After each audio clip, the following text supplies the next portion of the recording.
All right, so we've walked down memory lane for these two rivalries. I'm glad that they're back. I would love to see them stay around for a while.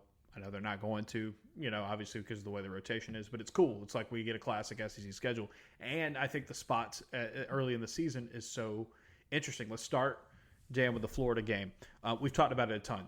This is going to be like, when you talk about narrative and you talk about like everything that sports writers and sports podcasters and talkers dream about, it's a game like this where it's like, all right, it's Auburn, it's Florida, it's two coaches, it's two coaches that were in the same conference last year. It's two coaches, it's two coaches that have gotten to the SEC and they were both in the mix for the other job.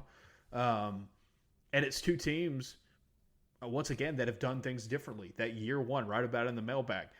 Florida is doing retention, kind of bigger name stuff and trying to, go maybe more of a traditional, hey, we think we have a really good team or we've got talent in place. Let's just give them better coaching and round it out and go forward. Whereas Auburn is doing more of like what Indiana did and what, several other teams. I was trying this in the mailbag, Dan. I didn't realize it until I started putting it together.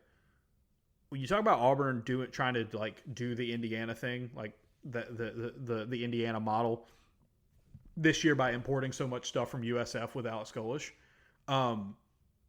And he was asked about that at media days. It was kind of funny because the question was like, oh, what do you think about, the Indiana model? And it was just like, he's like, yeah, I'd like to win a national championship in 2 years. That'd be awesome. But Dan, you think about it. Auburn's doing it.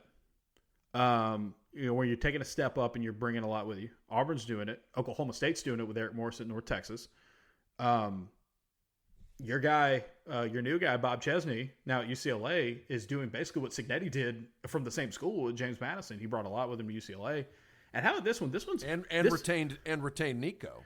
Yes, worth mentioning too. Yeah, we'll see what happens. And this is one that I think is getting I think not as talked about as much around here.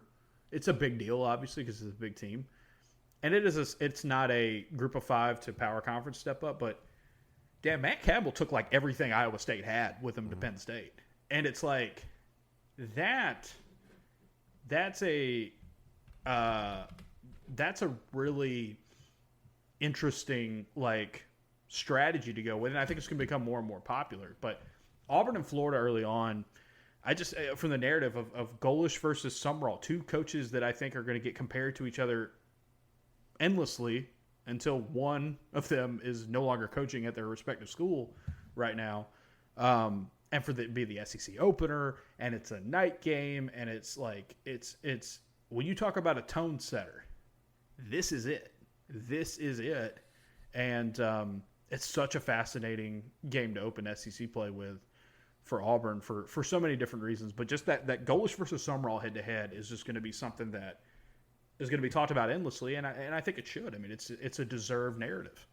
Sure, and it's a obviously it's a great angle to take when talking about this game, and it is it plays a little bit into the soap opera-y sort of like not it's not even a feud necessarily between Sumrall and Golish, but just the thought that these two guys have a history to get against each other as coaches, and it's appropriate enough, right? That like Ole Miss LSU will be going on at the same time as the Auburn Florida game in Week 3. Speaking of like Which I hate. I hate sure, that. But that's the and maybe the story